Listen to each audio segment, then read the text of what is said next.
ini adalah kita akan membahas terkait dengan topik yang kita akan bahas pada pertemuan ke-11 ini adalah desain penelitian epidemiologi analitik dengan kohort atau yang biasa kita kenal dengan penelitian prospektif gitu. Baik, saya akan mempresentasikan materi yang terkait dengan hal tersebut. Mohon disimak dan juga akan saya bagikan nantinya di akhir kuliah. Termasuk penelitian case control yang kemarin itu, saya juga akan ulas sedikit dan akan juga bagikan materinya.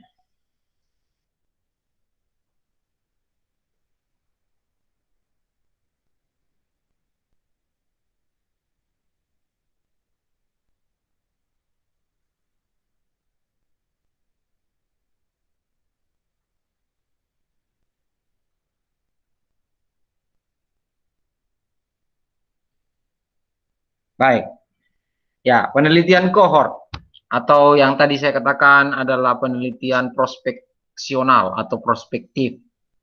Itu kita kembali mendengar atau melihat materi yang sebelumnya itu kita kenal retrospektif penelitian atau kasus kontrol. Dan sekarang kita masuk ke dalam penelitian yang prospektif ke arah ke depan. Nah, rujukan-rujukan atau referensi yang bisa dipakai sejak pertemuan ke-9 itu saya ambil dari beberapa buku atau textbook yang menurut saya ada kaitannya atau bermanfaat untuk kita baca sama-sama. Nah, itu bisa Anda dapatkan di buku ini bisa Anda dapatkan di dalam toko buku Gramedia bisa, atau di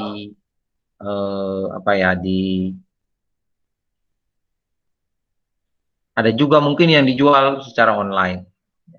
Dasar-dasar metodologi penelitian klinis, metodologi penelitian, prinsip dan metode riset epidemiologi, menyusun proposal penelitian bidang kedokteran kesehatan. Oke. Nah, kita masuk ke dalam pengertian dasar dari desain penelitian epidemiologi analitik berbasis prospektif analisis atau kohort.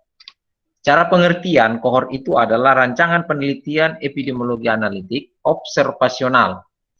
Jadi, dia adalah bagian dari penelitian analitik yang observasional, di mana penelitian kohort ini sebenarnya kita mempelajari hubungan antara paparan dan penyakit itu sendiri. Ya. Hubungan antara paparan dan penyakit itu sendiri. Ataupun kasus, insiden. Ya. Dengan cara membandingkan antara kelompok yang terpapar dan kelompok tidak terpapar. Ya. Berdasarkan apa? Berdasarkan status sakitnya atau status penyakit. Ya. Itu adalah pengertian dasar dari penelitian kohort. Nah, ciri-ciri penelitian kohort itu adalah pemilihan subjek itu berdasarkan status paparannya. Ya. Subjek penelitian itu berdasarkan status paparannya. Lalu dilakukan pengamatan dan pencatatan apakah subjek mengalami outcome. Outcome ini adalah dampak akhir yang biasa kita sebut kejadian sakit, ya. Atau di dalam simbol kita sebut positif, ya. Yang diamati atau tidak, ya. Menderita atau tidak menderita, kejadian atau tidak kejadian sakit, gitu. Bisa bersifat retrospektif, bisa bersifat prospektif. Ingat, ada kohort retrospektif, ada kohort prospektif. Nah, studi kohort dibedakan menjadi dua, yaitu studi kohort prospektif, di mana studi kohort disebut prospektif apabila, ini catat baik-baik atau ingat baik-baik, apabila faktor risiko atau faktor penelitian diukur di awal penelitian, lalu kemudian dilakukan tindak lanjut atau follow up atau pengamatan dengan melihat kejadian penyakit atau insiden di masa yang akan datang. Saya ulangi, disebut prospektif apabila faktor risiko atau faktor penelitian diukur pada awal penelitian. Kemudian dilakukan tindak lanjut atau follow up atau pengamatan untuk melihat kejadian penyakit di masa yang akan datang. Ya. Yang penting dicatat adalah lamanya follow up, pengamatan atau kita ikuti ya kejadian itu ditentukan berdasarkan lamanya waktu terjadinya penyakit. Jadi bukan peneliti yang mau tentukan 3 bulan, 6 bulan, tidak. Dia ditentukan berdasarkan lamanya waktu terjadinya itu penyakit. Ya. Itu ada di referensi ya. Setiap penyakit kan ada dari dia mulai memapari atau dia masuk di dalam tubuh seseorang, kemudian dia jadi. Efek jadi lamanya itu berbeda-beda setiap penyakit. Nah itu yang disebut dengan lamanya waktu follow up. Oke. Yang kedua, studi kohort retrospektif. Pada studi kohort retrospektif, faktor risiko dan efeknya atau penyakit sudah terjadi di masa lampau. Ya. Sudah terjadi di masa lampau sebelum dimulainya penelitian. Sekarang kita, waktunya misalnya kita mau penelitian saat ini. Ya. Faktor risiko dan efek itu sudah ada di masa lalu dan sekarang baru kita mau penelitian. Dengan demikian, variabel tersebut diukur melalui catatan-catatan atau rekam medis atau dokumen-dokumen historis. Ya. Prinsip studi kohort retrospektif tetap sama dengan kohort prospektif. Namun, pada studi ini, pengamatan dimulai pada saat akibat sudah terjadi. Ya. Bisa dipahami ya. Titik poin pengamatannya dimulai saat akibat atau efek sudah terjadi. Ya. Yang terpenting dalam studi retrospektif adalah populasi yang diamati tetap memenuhi syarat populasi kohort. Dan yang diamati adalah faktor risiko masa lalu yang diperoleh melalui catatan-catatan yang atau dokumen-dokumen yang lengkap. Oke. Sekali lagi, yang terpenting dalam studi retrospektif adalah populasi yang diamati tetap memenuhi syarat populasi kohort. Dan yang diamati adalah faktor risiko masa lalu. Ya, berdasarkan dokumen historis.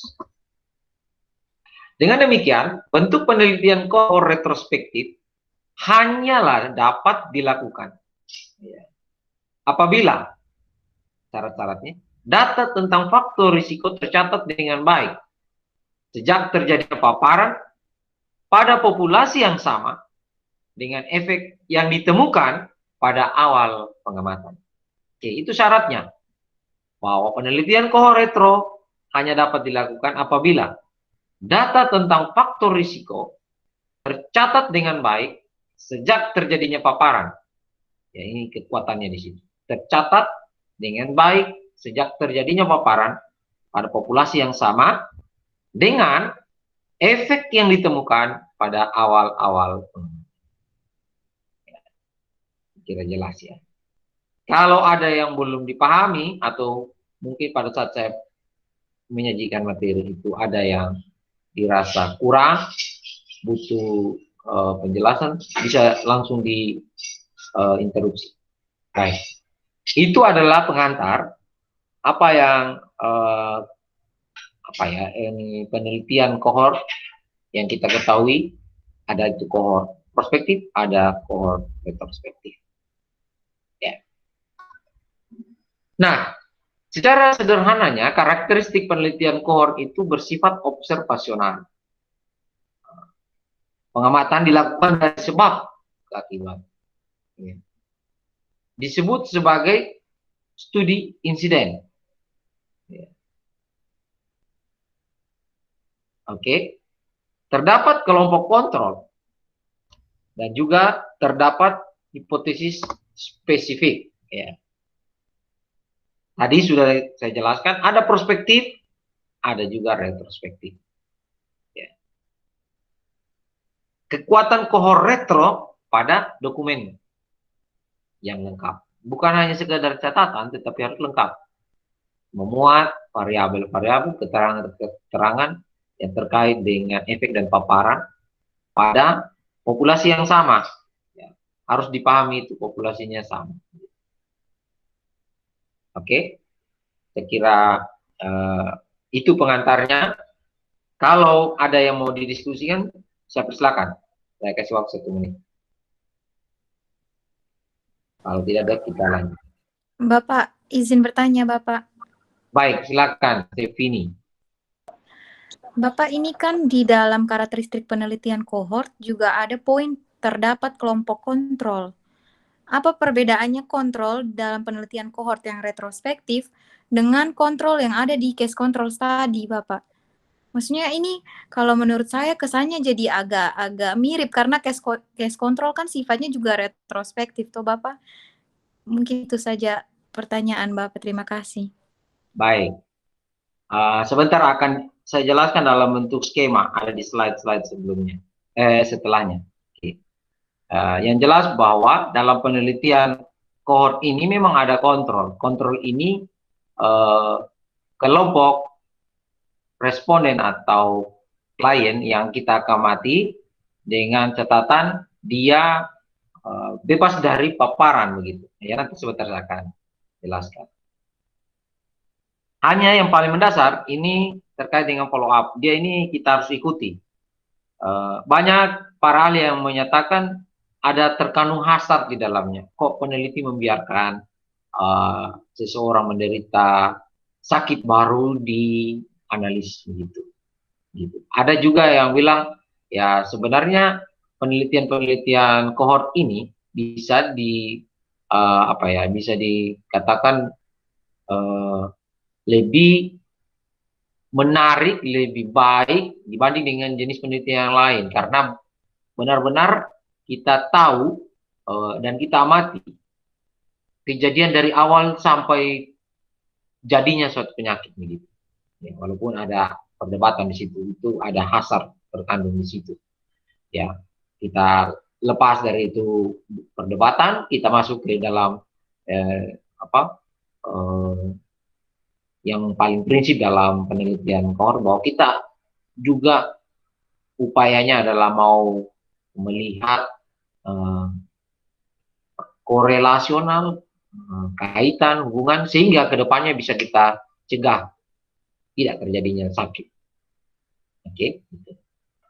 Dan yang penting juga di dalam penelitian kohort ini sifatnya observasional dan analitik, bukan deskriptif. Oke. Itu terkait dengan pertanyaan Chef ini nanti akan saya jelaskan sebentar dan juga ada contoh dan latihan-latihannya. Baik, yang lain ada yang mau berkomentar atau memberikan sedikit informasi, saya persilakan. Kalau tidak. Ya, selamat malam, Bapak. Selamat malam, Pak Daniel. Silakan. Halo. Ya. Silakan, Pak Daniel. Halo, Bapak. Ya. Bapak, mohon maaf, kita di sini memang jaringan agak lelet. Kita jaringan agak lelet, jadi mungkin nanti untuk hasil kuliah rekaman itu bisa di-share ke grup untuk bisa kita juga ikuti karena ini lelet, jadi kita kadang-kadang suara terputus-putus, kita kurang begitu paham. Oke. Ya, makasih. Baik. Itu akan saya bagikan seperti janji saya di awal. Baik. Oke, saya lanjutkan karena tidak ada yang kita ikuti, Bapak. Baik. Ya. Oke.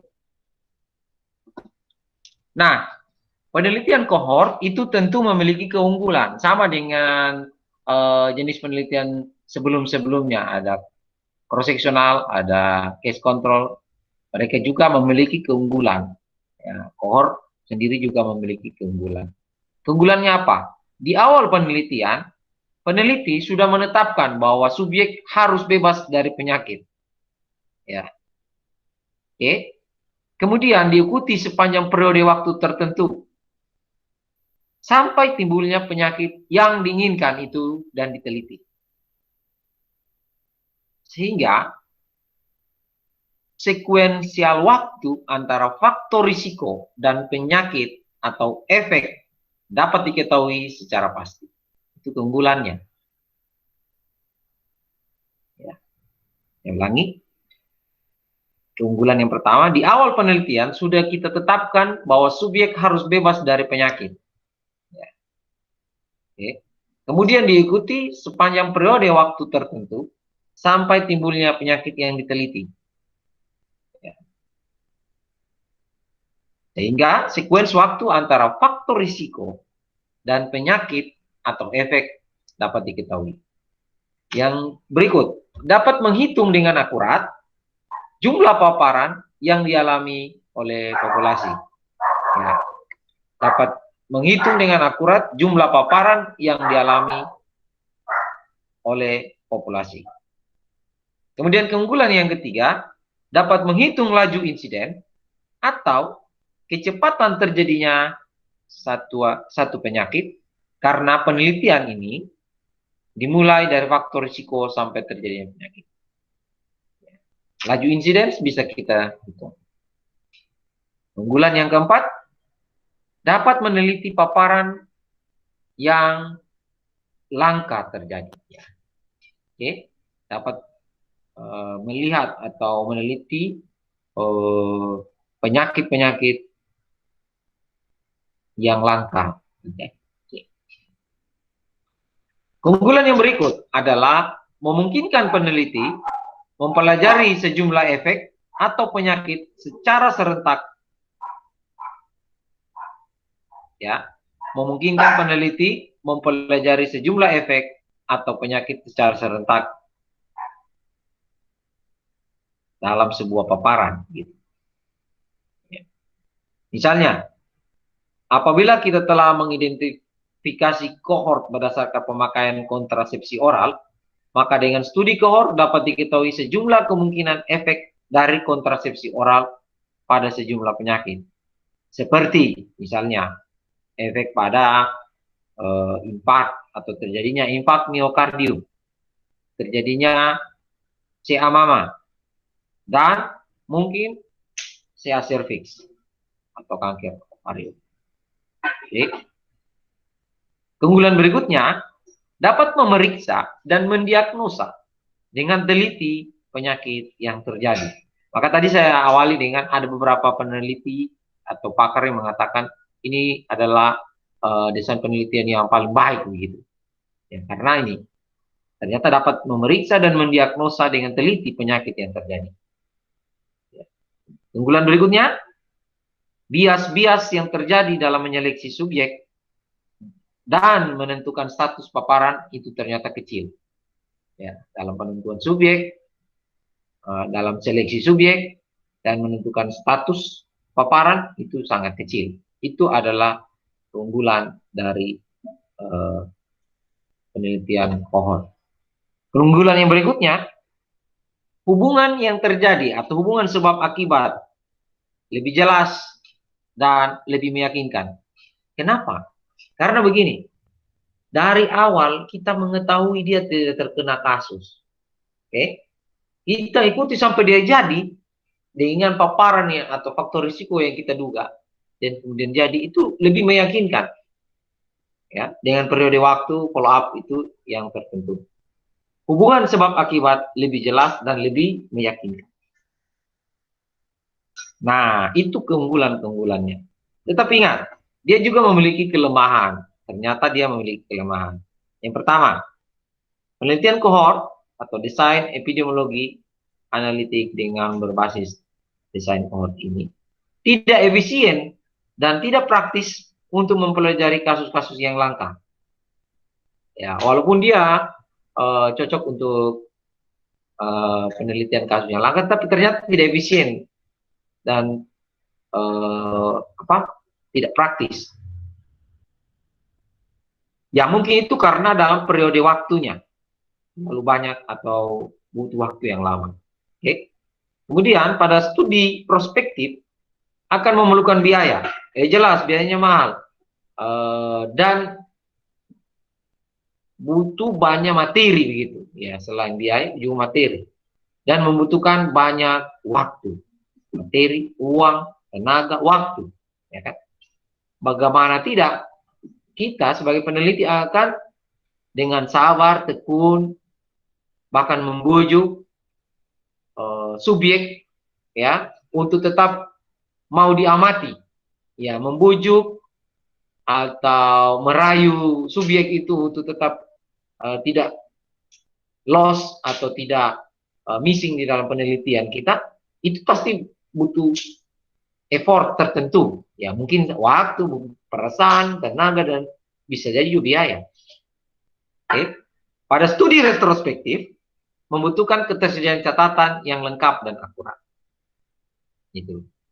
Validitas hasil penelitian dapat terancam karena adanya subjek-subjek yang hilang, ya, atau missing, ya, atau loss, ya, atau putus di tengah jalan. Oke. Tidak mau di follow up, menolak di follow up, padahal tinggal beberapa hari. Itu kelemahannya. Oke. Apalagi kalau subjek itu sudah sedikit, kemudian hilang atau menolak untuk melanjutkan. Itu kelemahannya. Ya. Sehingga banyak kasus penelitian cohort itu mereka lakukan pada komunitas yang punya punya otoritas yang lebih tinggi, yang bisa mengawasi dan sedikit sedikit bisa memberikan pertimbangan-pertimbangan untuk menghindari hilangnya subjek di tengah jalan. Mungkin misalnya di suatu asrama atau satu komunitas yang seminari atau pesantren atau apa begitu, sehingga dia lebih bisa dikontrol dibanding kalau di masyarakat luas. Ya, apalagi kalau penelitinya itu bukan tokoh publik, ya susah ya untuk mempengaruhi responden-responden. Oke. Kelemahan berikutnya adalah dapat menimbulkan masalah etis atau masalah etika. Karena peneliti membiarkan subjek terkena pajanan yang merugikan. Tadi ini saya bilang, masalah hasad atau etika di situ kelemahannya. Kan ada ujaran yang mengatakan begitu, atau statement. Kok tega ya, Anda meneliti, tunggu dia jadi sakit. Ya. Kenapa tidak cegah dia jadi menderita begitu? Nah itu adalah hambatan-hambatan, kelemahan-kelemahan yang disadari dalam penelitian cohort.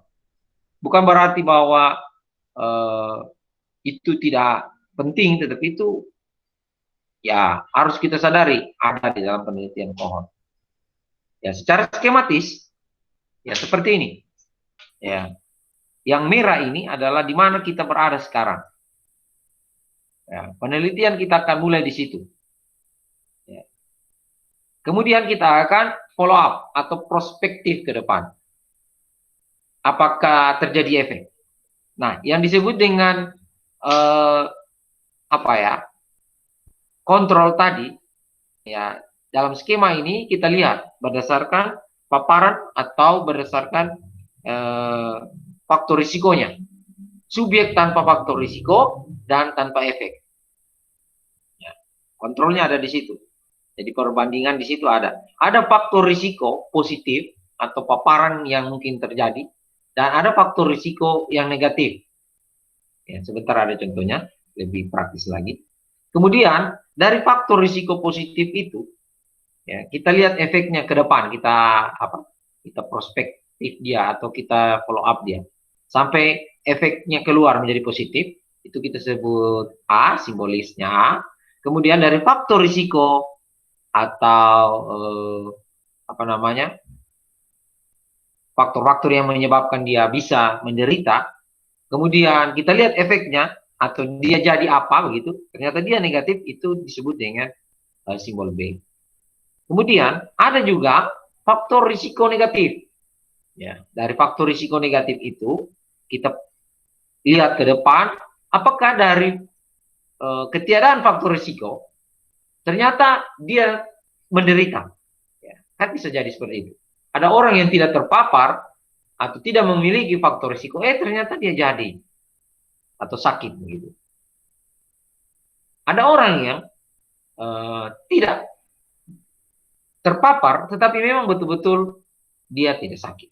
Itulah yang disebut dengan simbol D. Jadi harus diperhatikan, ada A, ada B, ada C, dan ada D. Nah, saya kira dipahami ini ya. Ya, poin atau skema yang harus kita pahami, ada follow up di dalamnya. Berangkat dari subjek tanpa faktor risiko dan tanpa efek. Ya. Oke. Nah, ini adalah contoh riset atau penelitian atau judul yang desain penelitian epidemiologi analitik yang berbasis kohort. Ya. Asap rokok meningkatkan akumulasi kardiomyosit, ceramide, dan menghambat pernapasan mitokondria. Ya. Kalau kita perhatikan dari judul ini atau topik penelitian ini, paparan itu ada di mana? Asap rokok. Paparannya ternyata ada di asap rokok. Ya. Dan sakitnya atau penyakitnya, insidennya itu adalah meningkatnya akumulasi kardiomyosit ceramide, dan menghambat pernapasan mitokondria. Oke. Jadi kita bisa mulai dari subjek tanpa faktor risiko dan efek, kemudian kita lihat berdasarkan faktor paparan dia terpapar asap rokok atau tidak terpapar asap rokok. Disitulah kontrolnya. Orang yang terpapar asap rokok dengan orang yang tidak terpapar asap rokok, itu kontrolnya. Oke, bisa dipahami ya. Ya, pertanyaan Chef ini tadi sudah mulai saya jelaskan secara dalam. Mudah-mudahan bisa ditangkap. Sampai terjadinya penyakit, ya, akumulasi kardiomyosit ceramide ini yang bisa menghambat pernapasan mitokondria. Oke. Nah, di dalam untuk memudahkan di dalam penelitian kohort, kita juga tetap menggunakan tabel silang 2x2 atau kontingensi. Seperti juga kasus kontrol. Anda perhatikan baik-baik. Ada faktor risiko sebagai judul baris, ada efek sebagai judul kolom. Dan sel A, sel B, sel C, sel D tetap kita pakai di sini. Ada A plus B, ada A plus C, ada B plus D, ada C plus D, ada N atau A plus B plus C plus D. Oke. Faktor risiko ada efek. Faktor risiko menempati baris dan efek menempati kolom. Ada efek positif atau ya, ada efek negatif atau tidak. Ada faktor risiko positif atau ya, ada faktor risiko negatif atau tidak. Ya. Diperhatikan baik-baik. Sel A, sel B, sel C, sel D. Nah, perhitungan kohort ini biasa disebut dengan risiko relatif atau RR atau RR. Oke. Kenapa risiko relatif? Kalau yang lalu kasus kontrol itu adalah rasio kecenderungan atau dugaan kejadian, kecenderungan dugaan kejadian atau OR kan, OR. Kalau ini risiko relatif. Kalau di dalam terjemahannya adalah berapa peluangnya atau berapa risikonya terjadi. Ya. Suatu kejadian penyakit akibat paparan yang ada atau faktor risiko yang ada. Oke. Nah, perhitungan atau rumusnya itu diambil dari sel-sel yang ada. Ingat, A itu adalah faktor risikonya positif dan efeknya positif. Ya, saya kembalikan dari pertemuan sebelumnya. A adalah hal-hal yang buruk di situ terjadi. Faktor risikonya ada, efeknya benar-benar jadi. Itu A. Ya. Kemudian dibagi dengan A plus B. A plus B itu adalah faktor risikonya ada, ya, untuk kelompok subjek itu. Ya. A plus B. dengan dijumlahkan dengan efek yang tidak jadi atau efek negatif. Tidak ada efek terjadi di situ. A plus B. Jadi A, di mana itu adalah faktor risiko positif dan efeknya jadi atau positif, dibagi dengan A plus B. Kemudian dibandingkan lagi atau dibagi dengan C. C itu adalah faktor risikonya tidak ada atau negatif atau tidak terpapar, ya, tetapi ternyata ada efek, dia jadi sakit begitu. Oke, jadi sel C dibagi dengan C plus D, ya, di mana itu adalah penjumlahan antara faktor risiko, ya, yang atau tidak menderita, maksudnya tidak terpapar atau bukan faktor risiko, dengan perbandingan pada besarnya perbandingan antara orang yang berfaktor risiko negatif itu pada orang yang benar-benar ada atau timbul sakit dengan yang tidak timbul sakit. Itu C plus D. Sehingga perbandingan atau rumus dari penelitian kohort yang disimbolkan dengan RR atau RR ini, risiko relatif, adalah A dibanding dengan atau dibagi dengan A plus B, dibanding lagi dengan C, banding dengan C plus D. A per A tambah B dibagi dengan C per C tambah D. Oke? Nah, kalau hanya gambaran-gambaran begini mungkin masih agak membingungkan atau mungkin susah kita paham. Coba kita lihat, sebelum kita sampai ke contoh, ini adalah interpretasi dari hasil yang akan kita dapatkan nanti, rumus RR itu ternyata ada interpretasinya. Kalau RR yang kita hitung itu rumus tadi itu, rumus ini kalau hasilnya adalah sama dengan 1, berarti antara faktor risiko dengan efek itu tidak ada asosiasi, tidak bisa kita kait-kaitin atau tidak bisa kita hubungkan atau tidak bisa kita katakan oh berisiko atau berpeluang jadi.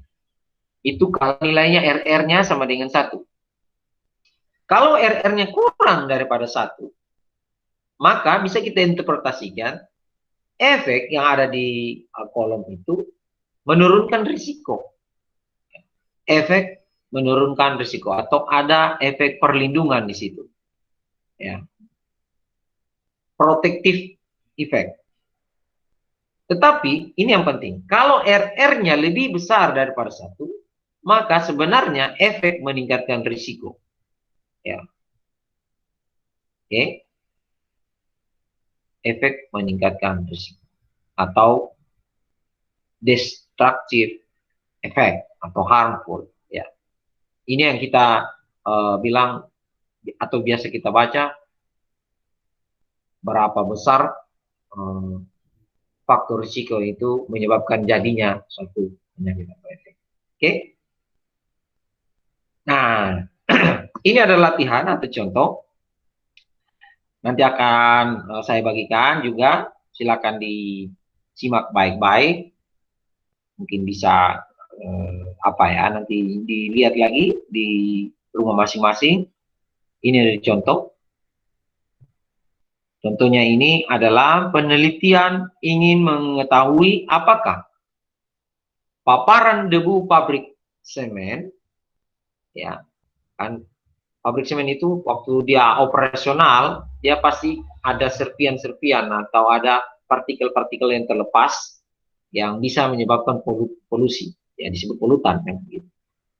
Nah, seorang peneliti ingin mengetahui apakah paparan debu pabrik semen berhubungan dengan peningkatan insiden penyakit bronkitis pada pekerja ataupun karyawan dan juga masyarakat di sekitar pabrik semen. Ya. Nah, peneliti ini mengkhususkan kepada pekerja. Ya. Peneliti melakukan observasi pada para pelamar kerja, artinya dia sebelum menjadi karyawan, ya, di pabrik semen Kupang di Denau misalnya. Ya, ini contoh kasus saja. Ini studi kasus ya. Peneliti ini mau membuktikan benarkah paparan debu pabrik semen itu akan menyebabkan insiden bronkitis pada karyawannya. Dia teliti pada para pelamar kerja, ya. Di mana sebagian karyawan yang akan ditempatkan pada kantor, ya, atau bagian admin yang terlindung dari paparan debu. Dan sebagiannya lagi ada karyawan pada bagian produksi yang di situ banyak sekali polutannya atau debu semen, pabrik semen itu banyak begitu. Jadi kita perhatikan ada yang akan kerja di kantor atau admin, ada yang akan di bagian produksi. Dua hal yang kita amati. Ada sekelompok subjek yang terpapar atau akan ada faktor risiko positif di situ. Ya, paham? Dan ada sekelompok subjek atau kontrol, bisa kita sebut kontrol, yang kerjanya di administrasi. Ada AC, ada penyaring udara, ada exhauster, mungkin di dalamnya juga dia nyaman, tertutup, ya, saringan udaranya banyak, dan seterusnya. Nah, itulah sisi kontrolnya tadi yang ditanyakan. Sementara di karyawan yang lain, di produksi, walaupun dia menggunakan APD, dia pasti akan masih terpapar sepersekian persen debu pabrik semen.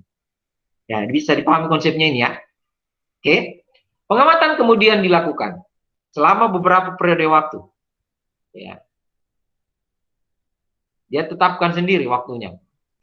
Waktu penetapannya itu ya secara referensi juga ya, bahwa sejak mulainya dia terpapar sampai mungkin dia jadi bronkitis berapa bulan misalnya atau berapa waktu, itulah yang dia pakai menjadi waktu follow up seperti yang saya jelaskan tadi.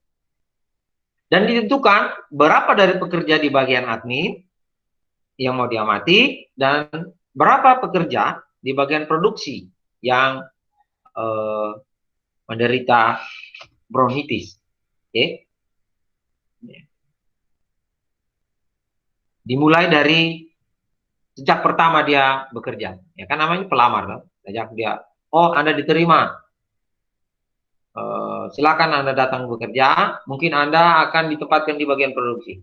Satu lagi, kelompok lagi subjek atau pekerja, oh Anda akan ditempatkan di operasional. Nah, peneliti ini akan mengamati itu sampai terjadinya bronkitis, baik bagi yang ada di admin, baik yang ada di operasional.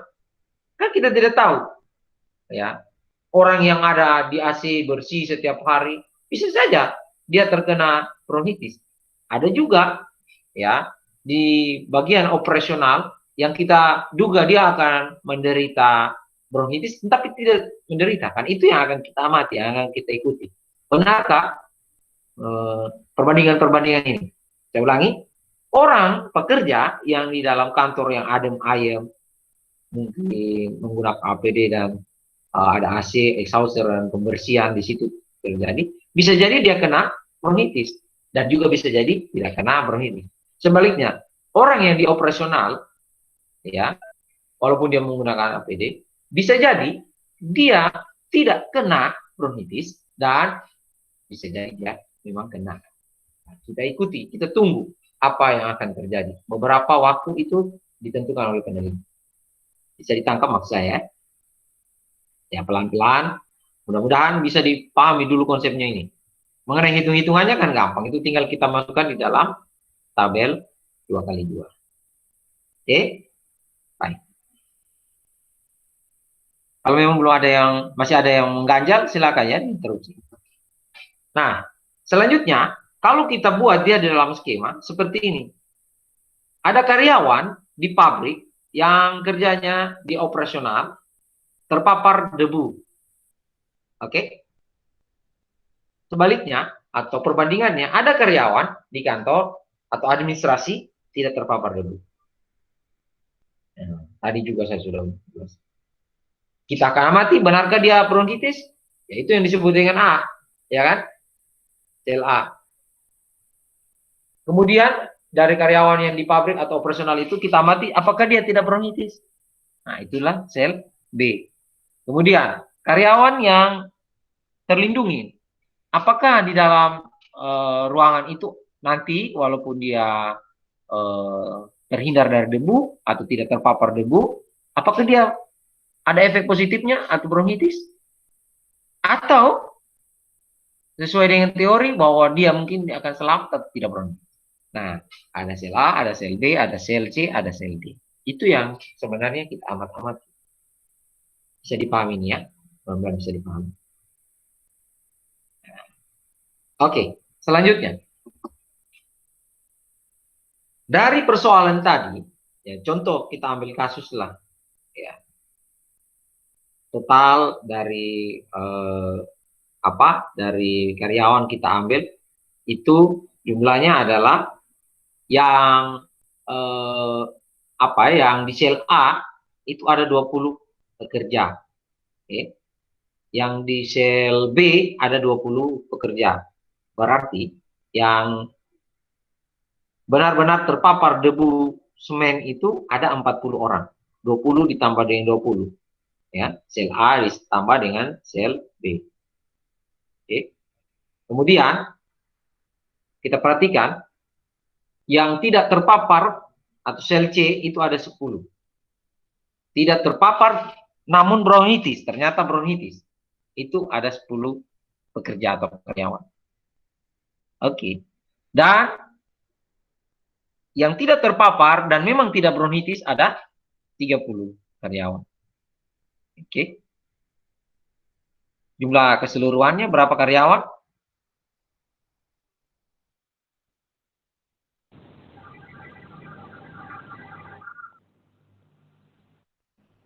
Jumlah berapa? Total karyawan yang diteliti?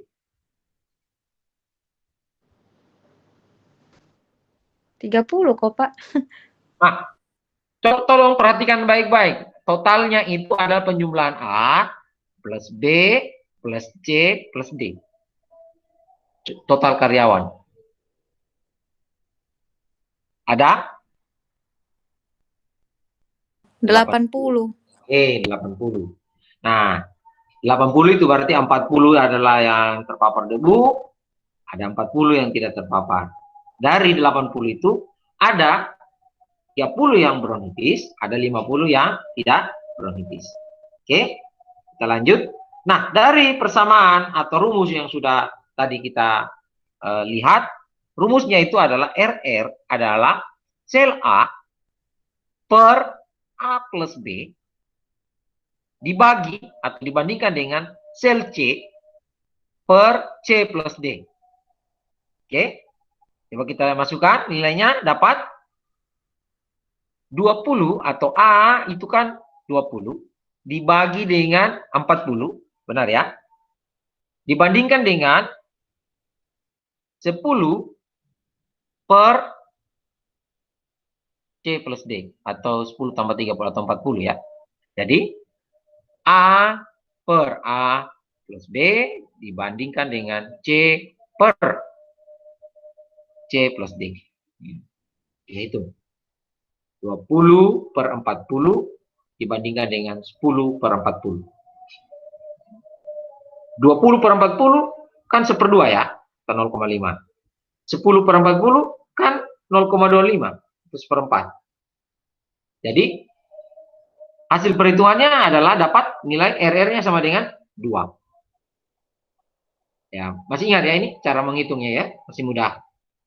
Nah, apa makna dari 2? Kita kembali ke interpretasi tadi. Maknanya adalah bahwa efek meningkatkan risiko. Ya. Bahwa terpaan atau paparan debu semen apa? Karyawan yang terpapar debu semen di bagian pabrik atau operasional berisiko 2 kali lebih tinggi untuk menderita bronkitis. Ya. Dibanding dengan karyawan yang adem ayem di dalam ruangan yang administrasi. Ya. Maka Kalau kita secara manusia, kita tahu dan ini nyata terjadi seperti ini. Sebagai peneliti kesehatan, apa yang kita akan buat? Saran itulah yang utama untuk menghindari yang disebut tadi hasar. Kita secepatnya harus membuat keputusan yang menyelamatkan pekerja-pekerja itu. Ya. Jadi kalau kita bilang ada kelemahannya benar, itu bisa kita hindari atau kita bisa hilangkan dengan tindakan secepatnya untuk supaya tidak memakan korban-korban berikutnya. Oke, bisa dipahami ini? Itulah gambaran dari penelitian kohort. Oke, bisa dipahami ini bahwa orang yang terpapar debu, semen, ternyata 2 kali berisiko dibanding orang yang tidak. Oke. Saya kira itu yang ingin saya jelaskan. Kalau masih ada yang mau bertanya, saya silakan. Dan janji kita kan hari ini ada yang mau mencoba mempresentasikan apapun, terserah apa yang didapatkan kita akan dengarkan. Tetapi sebelumnya saya mau sampaikan satu slide sebelum saya buka dan bawakan diskusi. Ini adalah ringkasan dari penelitian sebelumnya atau slide sebelumnya. Ada cross sectional atau yang disebut dengan prevalensi rasio, ada case control, odds ratio, dan ada risiko relatif RR atau risiko relatif risiko. Oke. Rasio prevalence adalah perbandingan prevalensi, di mana rumus matematikanya adalah A plus A tambah B atau A per A plus B dibandingkan dengan C per C plus D. Itu desainnya cross sectional. Oke. Kalau kita pakai desain atau tabel silang 2x2 begitu. Dan biasa juga dengan menggunakan uji asosiasi. Kemudian ada yang kedua namanya odds ratio. Itu adalah perbandingan kecenderungan. Ya, rasio odds gitu. Di mana singkatnya adalah A kali D per B kali C atau A kali D per C kali B sama. Rumus panjangnya itu A per A plus B dibagi dengan B per A plus B. Ya. Dibagi lagi dengan C per C plus D dibanding dengan D per C plus D. Ya. Oke, sehingga kali-kali itu pasang-pasangkan dapatnya A per B banding C per D. Ya. Diturunkan lagi menjadi A kali D per B kali C. Itu desain kasus kontrol. Ya, yang tadi risiko relatif atau kohort sudah saya paparkan. Atau perbandingan insiden, perbandingan kejadian. Oke, itu secara singkat 3 pertemuan sebelumnya dengan skema seperti itu. Baik, saya buka babakan diskusi sebelum kita dengarkan presentasi dari Maria dan kawan-kawan. Oke, ada yang mau bertanya, saya persilakan.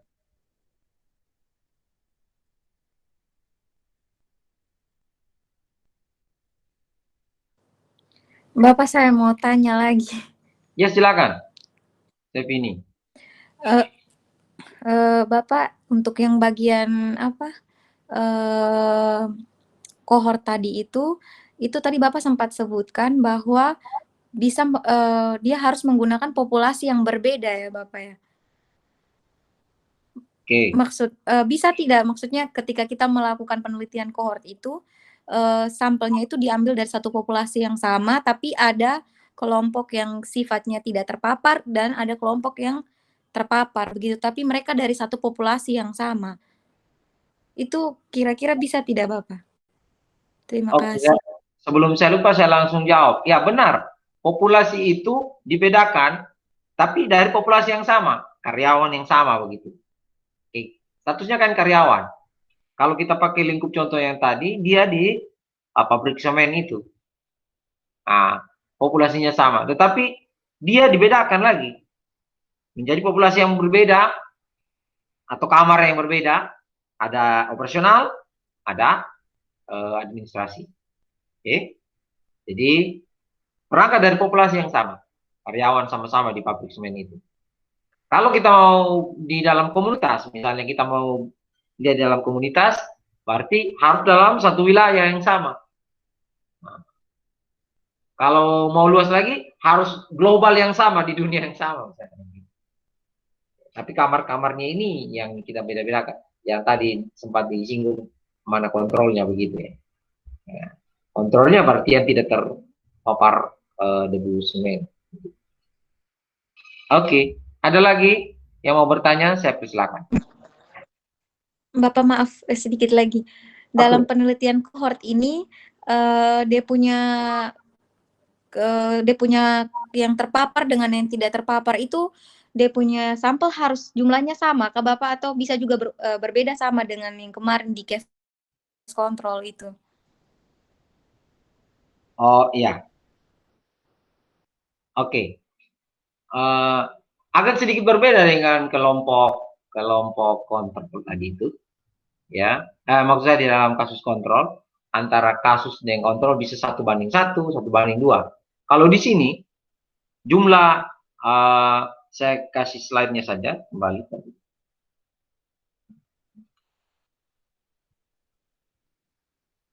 Jumlah antara karyawan yang terpapar debu dengan tidak terpapar, kalau kita lihat perbandingannya sama. Kita lihat ya. Bisa diamati situ ya.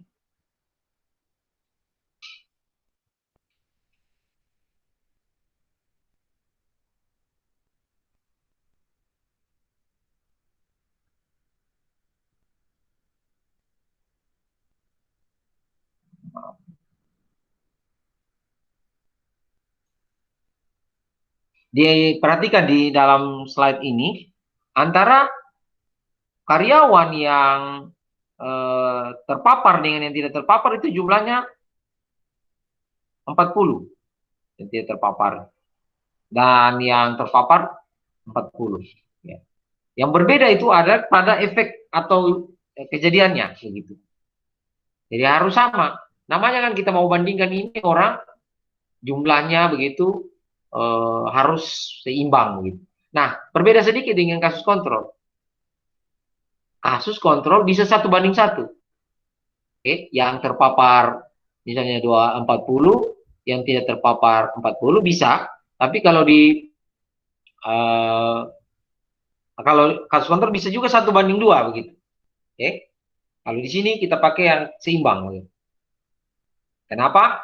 Tadi kelemahannya ini kan dia membutuhkan ketekunan, membutuhkan kesabaran, dan pengaruh yang kuat supaya yang diamati itu tidak hilang, ya, tidak lost atau missing, ya, atau out of project begitu. Dia keluar, entah ya, bisa jadi kan seperti itu. Misalnya begini, kita yang sebagai peneliti sudah kontrak dengan yang kita mau teliti ini sebanyak 80 orang ini ya, 40 yang terpapar, 40 yang terpapar. Bisa jadi karena kita di tengah penelitian itu mungkin ada 2-3 orang yang maaf saya tidak mau lagi ikut diteliti, atau saya menolak untuk diteliti. Kan bisa jadi seperti itu. Ya. Oleh karena itu kita perlu kontrak dari awal mau diteliti tantangan, karena itu ethical clearance-nya ya kan. Nah, saya cerita sedikit, ada sebuah penelitian di satu lokasi di Sulawesi sana. Di sana kan ada rumah sakit kusta. Nah, ada juga pesantren di sana. Maka untuk mengetahui bagaimana faktor risiko hygiene personal itu terhadap kejadian kusta, maka dibuatlah penelitian di sebuah pesantren begitu. Ya. Kenapa dia pilih pesantren ini? Satu, para santri yang di dalamnya pasti akan ikut kiai-kiainya. Dengan catatan, dia bisa menghindari kejadian hilangnya subjek di tengah penelitian. Ya, kalau dia bilang A, ya harus ikut kan begitu. Tidak bisa memberontak asal tidak mau diteliti. Oke. Nah, itulah keuntungannya dari peneliti yang bisa mengendalikan subjek. Tapi kalau kejadiannya di pabrik semen, hanya direktur yang bisa membuat pernyataan atau komitmen seperti itu. Ya, kan? Nah, itulah kelemahan juga dari sisi penelitian kohort. Siapa yang mau melarang orang untuk tidak diamati, dia punya hak. Walaupun sudah tanda tangan kontrak, atau memang misalnya kalau bilang ada kompensasi insentif, kemudian bisa saja dia kembalikan insentif itu kan. Nah, itu disitulah yang harus kita pahami. Kenyataan itu ada di lapangan. Walaupun di tengah plus minusnya atau keunggulan-keunggulan dari penelitian ini, ya pasti tidak dipungkiri ada kejadian seperti itu. Oke, bisa? Baik. Ada lagi yang mau bertanya? Saya persilakan. Sebelum kita buka babakan diskusi-diskusi, mungkin Maria dan kawan-kawan mau presentasi terkait topik yang kita bahas minggu-minggu lalu atau minggu-minggu sekarang ini. Saya persilakan. Apapun itu ya, jangan malu-malu, jangan sungkan-sungkan. Ya, mau presentasi, silakan. Saya hentikan dulu presentasi saya atau slide saya. Kalau ada mau dipresentasikan, dipresentasikan. Kalau hanya mau dilisankan saja, diucapkan, silakan. Tidak apa-apa. Tidak jadi soal. Silakan, Ibu Maria. Ibu Maria kelompoknya, Ibu Maria dengan Pak Simon. Pak Daniel. Dengan Pak Daniel. Oke, silakan. Silakan. Mau bertanya dulu atau mau langsung menyampaikan presentasi atau mau komentar, saya persilakan.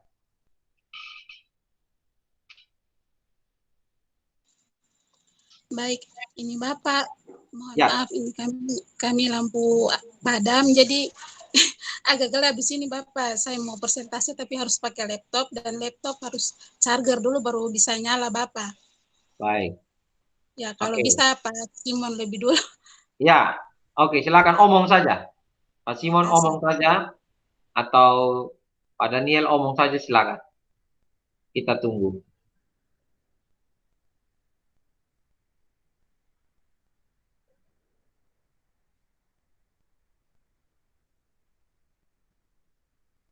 Atau ada yang didapatkan selama mencari literatur-literatur itu dan belum dipahami, silakan komunikasikan.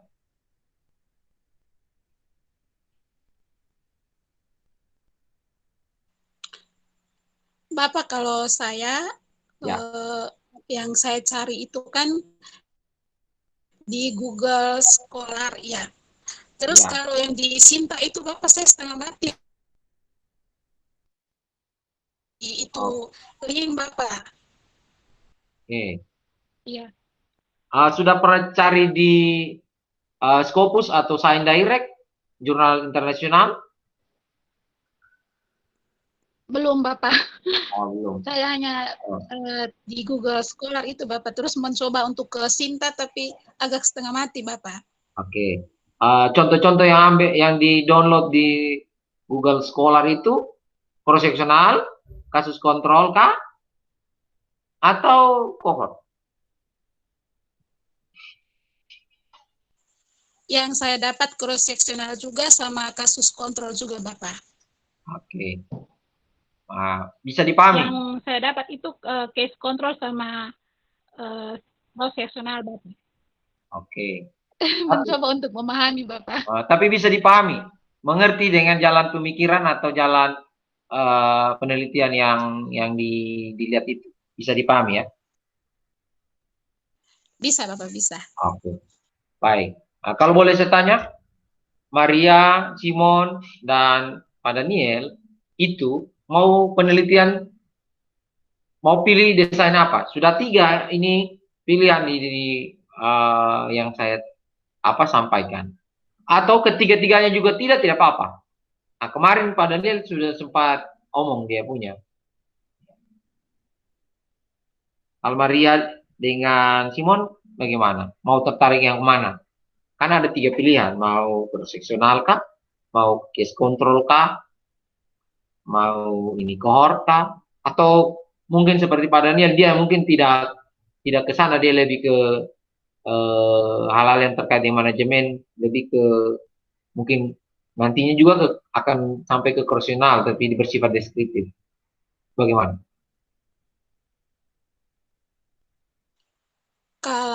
Kalau untuk saya Bapak, saya tertarik desain penelitian cross seksional Bapak. Oh iya. Baik. Kalau Simon? Saya juga Bapak ikut. Oh ya. Karena Gini. saya dapatkan di sini, ya Bapak. Ya itu kan pilihan. Sesuai dengan Ya. topik yang dipikirkan, dan ke depan ini kan akan diminta juga. Akan diminta bikin TOR, akan diminta literatur review ulang, dan seterusnya. Tolong dipahami benar-benar plus minusnya, masing-masing desain penelitian itu, supaya apa? Supaya begitu komunikasikan ke pembimbing atau penguji nanti bisa benar-benar semua dipahami gitu ya. Oke, saya kira demikian. Terima kasih. Mungkin masih ada yang mau menyampaikan sesuatu, Pak Yameha atau Pak Yohanes atau Pak Daniel, silakan.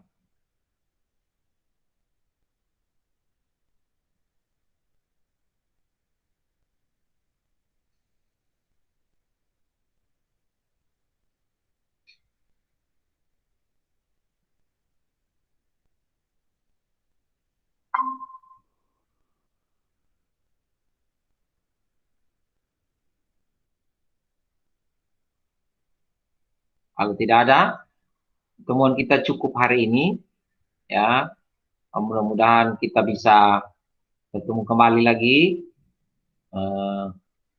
Penting untuk dipahami, pada pertemuan ke depan itu kita akan membahas penelitian eksperimental, ya. Teman-teman yang suka eksperimen, ya disinilah nanti kita akan belajar sama-sama. Baik, karena tidak ada lagi yang mau didiskusikan. Bapak, silakan sebelum mengakhiri Bapak. Ya. Bapak, ada satu pertanyaan nih. Ya, kalau misalnya kita melihat suatu penelitian, baik dari desain penelitiannya, cara pengambilan sampelnya, cara uji dan sebagainya di suatu tempat tertentu, kemudian kita melakukan jenis penelitian yang sama di tempat yang lain, apakah itu termasuk dalam istilahnya plagiat atau bukan Bapak sebenarnya? Baik, saya luruskan ya. Yang disebut plagiat itu, satu, kalau plek-plek benar atau 80% sama. Oke, catat itu. Yang kedua, referensinya sama persis. Nomor 1 sampai nomor misalnya 23 referensi, 23-nya itu sama persis. Plek itu. Ya, itu plagiat. Yang ketiga, walaupun lokasinya berbeda, tapi kalau dia hanya replace lokasi, di dalamnya, kasusnya, bahasanya, jumlahnya, hipotesisnya, itu plagiasi. Oke. Yang keempat, bahasa, paragraf, titik koma, 80% itu plagiasi. 80% sama, itu plagiasi. Nah, bahayanya sekarang, kalau kita pakai seperti yang disampaikan Chef ini, tetapi kita ganti lokasi dan sudah ada perbedaan-perbedaan, referensinya berbeda, ada update di sana sini, paragrafnya, kata-katanya. Nah, bahayanya ada aplikasi yang bisa membaca plagiarisme itu, namanya Turnitin, ada plagiarisme check, ada Grammarly, Ada macam-macam. Bisa saja mendeteksi kesamaan-kesamaan itu. Ya, walaupun sebenarnya dia masih bisa kita kita bisa tolerir begitu. Kalau ada beberapa aplikasi 30% sama, dia bilang oh ini sudah plagiat. Hati, itu yang harus dipahami. Maka untuk menghindari divonis plagiarisme, kalau memang mau di penelitian di lokasi yang berbeda, satu, benar-benar pastikan bahasanya tidak sama. Benar-benar referensinya berbeda. Kalaupun sama, cari yang baru lagi. Oke, karena ada updatean tahun-tahunan itu kan. Oke, textbook, jurnal. Maka kan pertama saya bilang, jumpa kita yang pertama itu, mohon literatur reviewnya 25. Susah sekali akan disebut plagiat kalau sudah 25 yang Anda dapatkan jurnalnya. Pasti itu otomatis akan dibilang berbeda. Kemudian, trik berikutnya adalah parafrase kalimat-kalimat. Itu skill juga. Parafrase itu adalah ubah bentuk kalimatnya. Oke? Tanpa meninggalkan rujukan-rujukan atau referensi-referensinya. Jangan biasakan menggunakan isu disebut direct citasi. Maksud saya indirect citasi ya. Indirect citasi itu adalah begini. Cuplik di atas cuplik. Misalnya, Prof. Sukijo sudah mencatat seperti ini, karena kita malas membuka bukunya Prof. Sukijo, kita cuplik. Simon punya yang Simon sudah tulis, dia cuplik dari Prof. Sukijo. Akhirnya kita tulis Sukijo di dalam Simon. Nah, itu namanya indirect citasi. Tidak boleh, itu yang dihindari. Sedapat-dapatnya carilah Prof. Sukijo punya yang asli. Jangan pakai Simon lagi. Bisa dipahami? Dan parafrase itu kan skill, keterampilan. Bagaimana mengubah kalimatnya, misalnya komponen di dalamnya substansinya sama, tetapi kalimatnya itu bisa dari aktif ke pasif, pasif ke aktif. Gitu. Dari subjek predikat objek menjadi objek predikat subjek misalnya. Ya, tapi kita haluskan. Tidak meninggalkan substansi dari kalimat itu. Oke. Dan yang paling penting metodologinya. Metodologinya mungkin dalam besar sampelnya, atau ini dalam penjelasan narasinya dan sebagainya. Jadi sebenarnya topik yang sama di lokasi yang berbeda boleh. Ya, tapi yang paling penting adalah hindari jangan sampai kita terperangkap dan terjebak. Oke. Itu saja. Mungkin masih ada yang mau ditanyakan. Kalau tidak ada, kita akhiri. Dan mudah-mudahan ini bermanfaat. Dan kita ketemu pada pertemuan-pertemuan yang selanjutnya. Ini saya akan upload. Dan bisa jadi yang di alur, yang sedang di lokasi itu bisa menonton atau menyimaknya. Materi saya akan bagikan. Termasuk dengan PowerPoint yang pertemuan yang lalu. Oke, sampai di sini dulu. Jangan lupa absennya. Jangan lupa ini sampaikan kepada teman-teman yang tidak. Tadi ada 3 orang yang terlempar karena lupa beli sinyal di sana. Oke, sampai ketemu minggu berikutnya. Selamat malam. Tuhan memberkati kita. Salam sehat. Selamat malam Bapak. Terima kasih, Bapak. Tuhan berkati.